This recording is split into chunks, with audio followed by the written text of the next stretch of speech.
मैं आख्या दो छोरी हन पईयां मगर ते शोर ही हाईवे चलावन वाला ते इन्हां ही तुहाडे वाल आंदे पैन ते एक्सीडेंट होया पई उन्हां दा बुरका विच आए ने ते ओ 60 फुट लगी पई आ सिर च ते नक ते कोई हैं ए नहीं इत्थे वस्ती दे बाहरों परों बल्लू वाला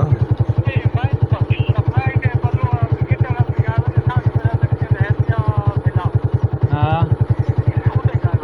हाँ तो वही मैंने लगता उदा ही आंदे पे हैं हाँ तुहाडे बलोच इन पे